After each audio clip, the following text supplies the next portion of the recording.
What is up, Pure Bronies? JJ back here from Run Pure Bets, talking a little MLB. Friday, July the 1st. I figured instead of the solo vids, we'd go a little live. Whoa. Got the RPS hoodie on, all in. No worries, I don't need to look like I'm robbing a house. Wimbledon. Got to get some things off my chest. God, so annoying. So annoying. Tie breaks continue to be a disaster for me. Lack of break conversions versus break chances continues to be a disaster for me. When will it end? Who knows? I'll tell you this: my boy Kyrgios has his first opportunity in a long time to win a title, win a major. Pretty watered down field. He'll definitely have advantage matchups. I mean, up until Djokovic. If he can keep his head straight, I think there's some value now. Now with some of the people that have gotten eliminated, and now with some of the people, or the folks that withdrew, and then the folks that have been eliminated. Doors open for him. Can he stay mentally stable enough? I do know he would be heavily motivated if he got to face Djokovic.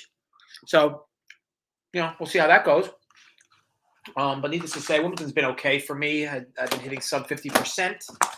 Feel like I should be hitting over 60% with some of the looks I've had. But again, I know people like to say, I always say, I get lucky, I get this. I tell you this, I have been very unfortunate on the tennis swing recently. But needless to say, we move forward. We move forward. Baseball's been good for us all year, and then looking forward to this live show. Got 3 bets I like today. I'll briefly go through each game. We'll wrap it up with the 3 bets as we go through them, and then we'll go from there. Okay, so 2 games obviously underway already. I know Jays and Rays are delayed, which is fine. I won't talk on these games anyway. So let's just go to Nationals, Marlins. Josiah Gray, Trevor Rogers. The Nationals are minus 135, and the total is 9. Goes without saying, it's really warm on the East Coast today. Most of your games today that get played on the East Coast are going to more than likely feel like 90 degrees or above. It's very warm here for sure. I mean, me being in New York, it is quite toasty today, and I know I have the sweatshirt on, but I'm a hoodie guy, so don't let what I'm wearing dictate the weather. I'll wear sleeveless shirts in the winter and hoodies in the summer. But yeah, it's very warm, so you're gonna get some carry on the balls today. I could see why this total's 9. I'll say this: some slight value for me in the over. I don't love the spot. Josiah Gray, it's like I've said all year on him. He has a lot of upside and he has a lot of downside. I don't think he ever warrants a minus 135 line, though. I know Trevor Rogers has been bad. So call it some slight value on Miami as well. I guess you can correlate the 2 and say some slight value on Miami's team total over. But that's really never fun, right? With the Marlins, betting them to score, they're going to need 4.5 runs or 5 runs today to get you there. It's never really fun. So, take it with a grain of salt. It's not a spot I love. If I loved it, I'd bet it. But call it a slight lean in that direction. Okay, so we will move on. Phillies, Cardinals. Miles Mikolas continues to be a guy that finds outs in the biggest of places. It is a dude that, you almost pin for regression based on his numbers so far. But, it is what it is. He's been pitching good enough. And in reality, that's what matters because results matter, right? And he's definitely been putting up good results. But again, he's typically a ground ball pitcher, but he hasn't been getting a tremendous amount of ground balls. He will be pitching in a warm ballpark today in Philly. It's why the total is 9.5.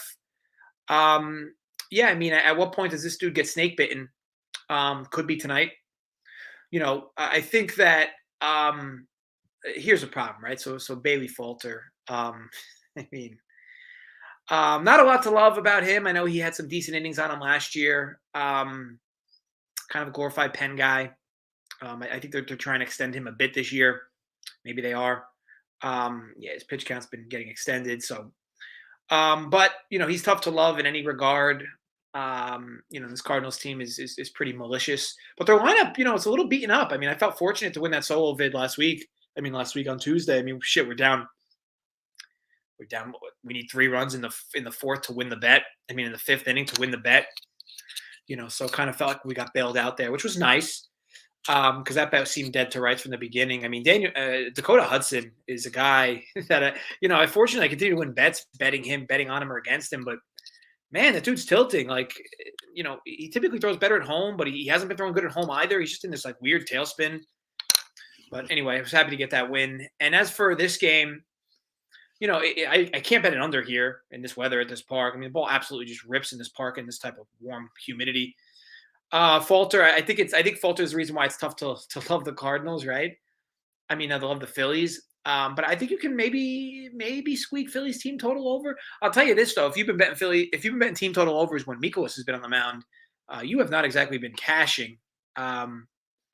So I know it's a tough bet to make, and again, I don't love the spot by any means, but slight lean in favor of Phillies team total over.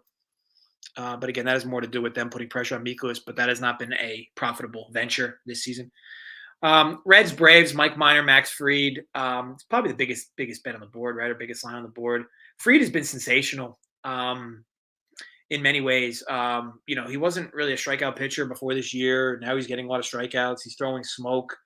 I could be wrong. I think he's starting to hit like 100 on the gun. Make that guy piss in a cup. Mike Minor, obviously, dude shouldn't even be in the league, but the Reds need guys who can eat innings.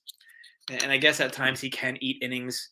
He has been absolutely awful, though, and he's a left-hander, and this Braves team is just filled with righties. This is just a typical really bad spot for a pitcher. But, we've seen crazier things happen, right? Balls get laced off the bat, double plays. Balls get laced off the bat, fine gloves, double plays. I want no part of this game. I mean, the Braves should be a big favorite. Should they be 300? I don't know. But they should. Minor's likely going to get himself into trouble today. I think if you're going to bet the Reds, you're likely assuming they're going to score runs. And Max Fried has just been really good. But again, I don't love anything about this game at all, actually. So I don't even want to sit here and give you a lean. It's just going to be an easy pass for me. Pirates, Brewers, Corbin Burns, who continues to not look his last year self, but continues to just get and manufacture outs. I mean, he's having another great season. And Roansy Contreras has been quite good himself. We won the bet last week, the first 5 under, despite him getting himself into a lot of trouble unexpectedly. I mean, he had 4 walks in 1 inning. And I think got out of that inning with 1 run earned. He's actually, a really good arm. The walks are concerning. They're a bit alarming for sure. Does Mulkey deserve a 200 line here? I'll be honest. I kind of think so. Corbin Burns is every bit of deserving of a line like this in this spot.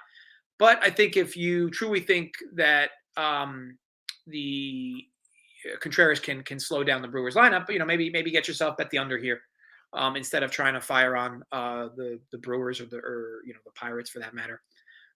This game likely doesn't have a whole lot of foot traffic. But again, I didn't think Contreras was going to give up a lot of work to a beaten up Rays lineup, and he was in trouble practically every inning.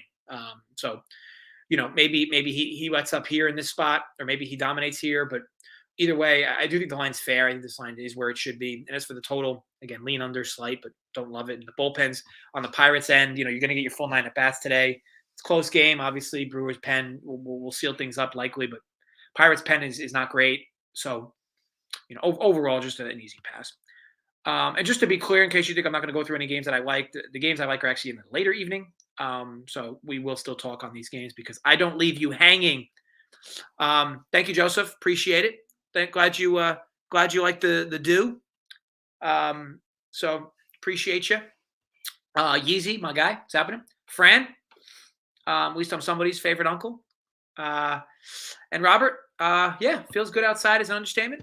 It's definitely warm. # warm. All right, so next game up, Tigers, Royals, Brad Keller. We still don't have who's pitching for the Tigers, believe it or not, which makes the game difficult to handicap. I don't like handicapping these spots. I'm sure we can try to predict who's going to start, if there's going to be an opener. Detroit -115. Again, you don't even know who's pitching. As for Keller, tough dude to watch. Total of 8's interesting. It's semi-warm in Detroit, but 2 lineups that can't hit for shit. So, 2 of your worst teams in the league. 2 teams projected to lose over 100 games this year, along with the Reds. And I think there's another team projected to lose 100 games. I could be mistaken. The Athletics. Yeah, a lot of bad, or a lot more than usual, really bad teams in base. We always have bad teams, but like the bad this year are oof. Yankees, Guardians, Garrett Cole, Aaron Savali. Um, this is an interesting spot. The Yankees just continue to win games. Savali's a trash can. Granted, he's not as bad as he looks on the surface, but he's practically a trash can. Um, Cole's been good, quietly just kind of churning away. Typical Garrett Cole numbers. And the Guardians are having a much better year. Give some credit to Francona. Has his boys ready to play again. But needless to say, I think this is a tough ask of Savali to quiet this Yankees lineup. Yankees been playing with a little bit of fire recently. They did sweep the A's, I think. But what does that really mean? And then they lost a spot game to the Astros. They're not exactly like ripping the seams off the ball these days, but credit to them, they still have good pitching. And I think Chapman's back. If you're into that, not like he was fantastic anyway. But overall, tough spot to fade the Yankees. If you're trying to be one of those dudes that fades the public or whatever, this is wouldn't be an ideal spot to do so, in my opinion. We'll be warm in Cleveland. But again, Garrett Cole's been really good. Maybe bet Yankees team total over, but does feel kind of chalky, doesn't it? Overall, this is a stay away spot for me. As you guys know, I don't bet too many Yankee games. I don't bet too many Dodgers games. Ironically enough, I did bet the Dodgers game today. But needless to say, yeah, it's an easy pass. Mets Rangers, David Peterson going for the Mets, and they're minus 200. Seeing Glenn Otto. I can't stress this enough. I am not a David Peterson guy. I just think he's so blah. I know the guy gets outs, and he's a lefty, and the Rangers have good righties. I would argue for some decent value here. This might be one of my strongest leans of the video, actually, on this over the number. The problem is, and why I didn't fire, is I didn't get the best of it. This line opened, I think, 8 or 8.5. It's 9 now. I'm going to be warm in City, and I know City's more of a pitcher's park, but this is a decent-sized number for this park. But the Mets are going to get to Otto a bit, at least with foot traffic anyway, and maybe a few leave the yard. And again, I say this, Peterson is just not great, like, at all. And the Rangers can throw a bunch of right-handed bats at him. Rangers are quietly 2 games under 500. They had quite a slow start to the year, but, kind of coming around. I think they've been playing 500 ball for the last week or two, but, needless to say, they're hanging in, and the Mets have been sensational. The Mets have been so good. The Yankees have been so good that in New York we're barely hearing about the Mets. But the Mets are, quietly 18 over 500, and they've been really good all year. And despite missing DeGrom and Scherzer for the bulk of it, this is a tough spot though. Overall, I would lean the over at 9. But again, we didn't get the best number, which makes it an easy pass for me. So stay away. Astros Angels. This is gonna be a best bet for me. Christian Javier and Michael Lorenzen. Lorenzen I like. I'm a Lorenzen guy. Like I said, I've targeted him a few times in his starts. I don't think I've faded him much. And it's been a while since I've even tempted to want to bet the Angels. But they've looked, I guess, semi-decent again. Their lineup is they're missing Rendon, but they have other guys that at least are filling it out in a decent way. Christian Javier throws a no-hitter his last start through 7 innings. And just, I'd argue it was by far, maybe it was one of his best starts of his career, to be honest. Does it against the Yankees of all teams, which followed up a day they were no-hitter. That was the no-hit. Either way, it was just a string of a lot of innings where the Yankees didn't get any hits. And, credit to him. But again, I often like to fade pitchers off of those types of starts. But that's not the only thing in play here. For me, I think you're getting a good price value-wise on the Angels here. First 5, grabbing a half run. So it's dog money. It was plus 102 FanDuel. So hold on. It is so Angels first 5 plus 1.5 plus 102 FanDuel. And the main reason for this is, like I said, a few things. First of all, I think that I say it with hesitation because even from the time I said that I think the Angels are going to go on a run, it's not like they've been bad since then. I think that since I've said that, which was I think 2.5 weeks ago, they've played 500 ball in total, which isn't great. But keep in mind, I wasn't expecting Rendon to go back on the full season IL. So they've been playing okay. I think certain things could have went a little differently for them, but think about it. This team's healthy again. Taylor Ward's back. They're a little light at third base these days. And I continue to say this, I don't know how Tyler Wade is even in major leagues. Like I don't know why that dude's not like. I mean, anyway. So this team's got their guys healthy again. I mean, Brandon Marsh, like the little guys in this team, Jared Walsh, the guys that fill up this order are back. So there's not a lot of free outs in this lineup anymore. And here's what I know about Lorenzen. Lorenzen's absolutely brutal on right-handed bats. And we know the Astros bring to town a lot of right-handed bats. And it's like I said a while back, I think these Angels team has a little bit of a chip on their shoulder with everything that's gone down for them this season, especially a guy like Mike Trout, right? A guy that seemingly never won anything. He's got to be a competitive guy. I mean, and Ohtani's, I'd argue, you got two of the top 5 players in the league on the same team. This team's still 4 games under 500. I mean, baseball is one of the purest team game sports, but man, that's kind of tough to fathom. This spot here in particular, though, I think it's just a pure value spot. I think in most cases, if the market wasn't so down on the Angels, this line would be so different. And then I get the added benefit of Javier coming off a huge start. So ultimately, I like the spot a lot. You get dog money. If it's a tie game, we win it. Angels to me are even live first 5 to win this. They're very live to win this game, to be honest. I like Lorenzen. I don't like this pen as much for the Angels. The Astros is obviously the best pen in baseball, so that keeps me away from the full game. But yeah, I like the spot, and I think there's decent value there. Moving on, Yankees 3 different game, and yeah, I mean, it obviously seems like a lot of travel for them, Joey, but they've just been such a machine. I mean, such a machine. And Savali makes things tough to stomach, right? So I can't blame you there. Okay, next game up. Rockies D-backs. So Merrill Kelly and Antonio Senzatella. Got to pick them here. I will say this, slight value on the Rockies from me. Now, this is, as ironically enough, this is kind of how Coors has been all year. It's warm everywhere else, and Coors Field, of course, not warm. I do slight value on Senzatella here just because Merrill Kelly often gets a bit shelled on the road, and this is a tough ask of him in Coors. Total 11.5. No feelings there. I think if it was a little warmer, I'd really like it over, but it's not, so I don't. Senzatella did have himself a decent year. Was it last year or the year before? Kind of looking a little better of late, but still not excellent by any means. Not a guy you love in any spot. The problem with me with this game is complete coin flip. So the line makes sense for why Colorado's a slight favorite. But I do lean Colorado in this spot just primarily because of Kelly's often inability to be consistent on the road. And then add in, of course, the thin air out there. But needless to say, it becomes an easy pass for me. Twins, Orioles, Joe Ryan, who's absolutely been fantastic for the Twins, going up against Spencer Watkins for the O's. I tell you what, he's been fantastic, but this line indicates he's been fantastic, right? I mean, you're hanging minus 240 lines with Joe Ryan. Tell you what, this total's seemingly seen a lot of movement. I guess, is it going to be super warm, Minnesota? That is a lot of movement on a line. I mean, at least what I'm seeing, open to 8, now it's 9.5. You don't often see these games move a full run and a half. But needless to say, hold on, where's this game? Fuck is this game? Oh, here we go. Okay, so it'll be 80 degrees with some slight wind blowing out. I mean, nothing outrageous by any means.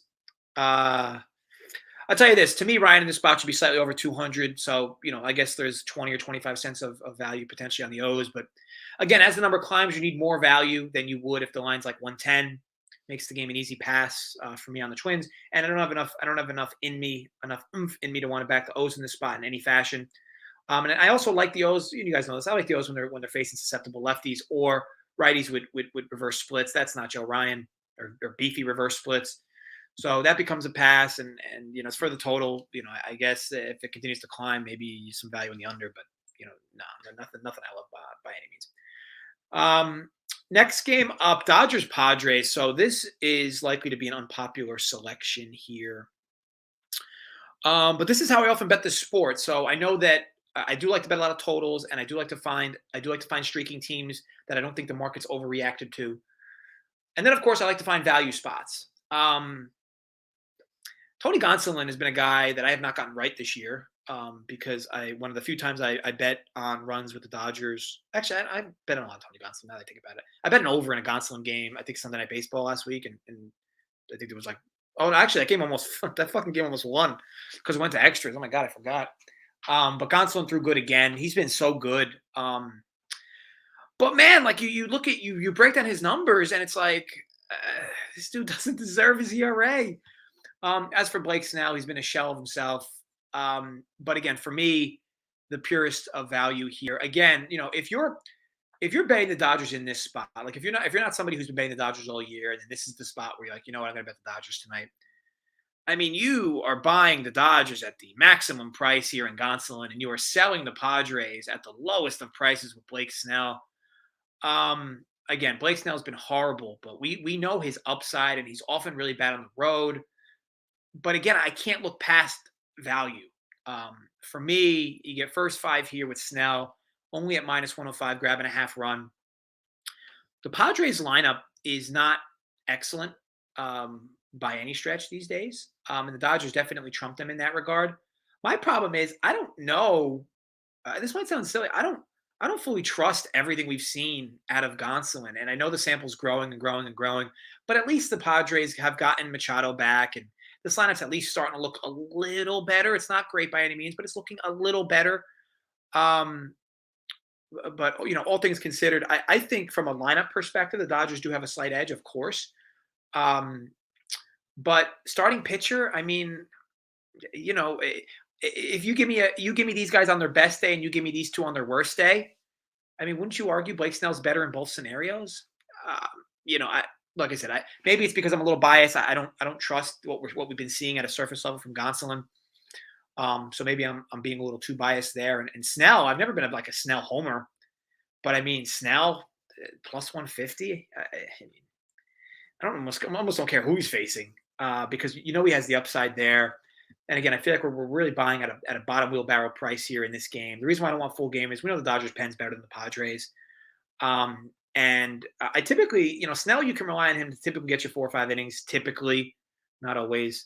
And the Padres pen can be a little taxing at times. So yeah. For this spot, really like the Padres here, grabbing a half run first 5. So that was what I fired on. Padres first 5 plus 0.5, and that was -105 DK. Again, not a sexy bet, not a popular bet by any means.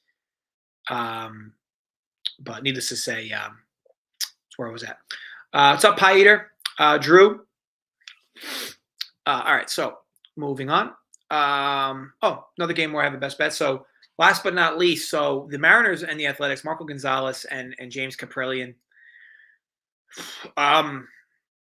I really like this spot. So I bet this game over 8. And I know it's never easy to bet an over with a team like Seattle and the Athletics who just seemingly don't hit. But Athletics have now stringed together 9 hits in back-to-back games, and they get a susceptible lefty here. Marco Gonzalez is literally walking out daily with bird shit on the windshield of all his cars. I like Marco Gonzalez. When I like to back him, it is at home. When I like to back him, he's going up against a below average hitting team. However, the Athletics do have live right-handed sticks. And it just, Marco Gonzalez, first of all, both these guys have awful starts coming. Even Kaprielian at 5.88, it's like, oh, well, obviously. But he's like even worse than that. Like if you watch him pitch, I mean, this dude is so difficult to watch. These are 2 pitchers that walk a shit ton of guys, 2 pitchers that really don't strike out anyone. And I know Seattle's obviously by no means a hitter's park. But wow, this total feels so low, and it has nothing to do with yesterday. I know there was runs in this park yesterday, in this game yesterday. But I like the fact that the Athletics have strung together some hits in a few games in a row. And remember, I know the Athletics suck, but they're not going to suck forever. Okay, they're going to go through streaks where the ball looks bigger, and they're moving runners over, and they're getting runs in. And I like what I've seen from them. Overall, I liked what I saw from them in the Yankees series. I mean, I know they got swept, but they were pretty live in like 2 of those games for most of the game. So, and on the Seattle end, we know this team has upside with their bats. They just haven't really put it together. Kaprielian is a guy that can certainly wake sticks up. I'll tell you that. As for the pens, I mean, 2 pens that are blah at best. So, for me, we get a low number of 8. 4-4 is a winner. Wouldn't surprise me if both teams got to 4 here. And again, Marco Gonzalez has been really walking on eggshells for like 2 months now. I haven't been fading him by any means, but this just feels like a great spot for the Athletics to continue to throw some foot traffic on. And the Mariners, I would expect to get runs, of course, as well. Also, separately, I'd argue, what the hell is Marco Gonzalez doing being a 180 fucking favorite? I mean, that's just absolutely asinine. So, maybe if you really wanted to get really cute, you could bet the Oakland Athletics over their team total. Um, but overall, I just really like the spot. I think we get runs from both squads in this game, and yeah, I think it. So for me, this line should be 8.5, maybe even 9. You're not going to see many 9s at this park, so I get it. But I don't know how this number is an 8.5 heavy vig. So the fact that it's 8 little heavy vig, I was happy to jump. Oh, did I type that in? I don't think I typed it in. Giant, no, idiot. Mariners versus Athletics over 8 minus 120. And that was at FanDuel, by the way, boys. What's up, Ross?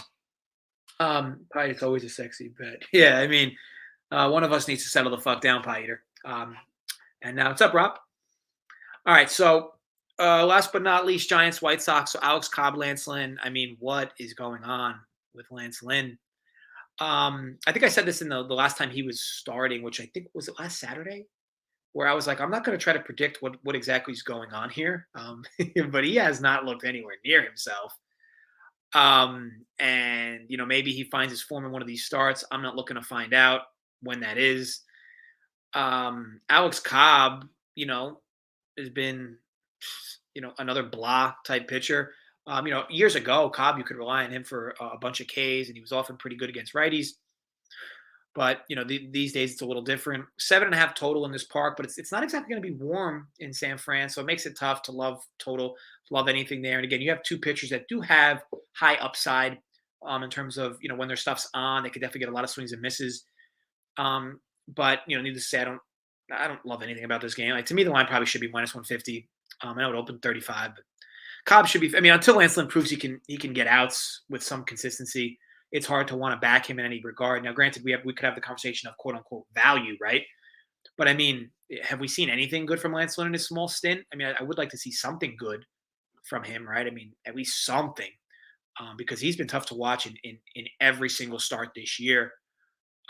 Which again, makes it tough to love anything about what you're seeing. At least, like, I know that we're targeting Snell right tonight, but at least I've seen Snell throw a few decent starts this year. Granted, he's been shelled recently, but I mean, if you think, like, look at who Snell's played recently. I think it was Philly and at Colorado and the Mets, and at the Cardinals and the Brewers. Not like he's getting like easy lineups, right? I know he's going to get the Dodgers here, but again, I think it's all correlated into finding some value, right? And that's for, like I said, Giants, White Sox, don't love anything about that game by any means. So easy pass. Okay, so that wraps it up, folks. 3 best bets. Again, not the sexiest of bets, but I try to find value where I can. Angels first 5, grabbing the half run, plus 102, FanDuel. Padres first 5, plus a half as well, minus 105, DK. And Mariners Athletics over 8, minus 120, FanDuel. So those are the 3. Let's hope to go 2-1. Right? 3-0 is obviously a blessing, but 2-1 will be more than content on my end. Joey, thank you. Appreciate you as always. And folks, look, gamble responsibly. I know that goes without saying, right? It's kind of the theme here. Stay safe. And as always, run pure. I'll see you guys tomorrow with another live show. But until then, deuces.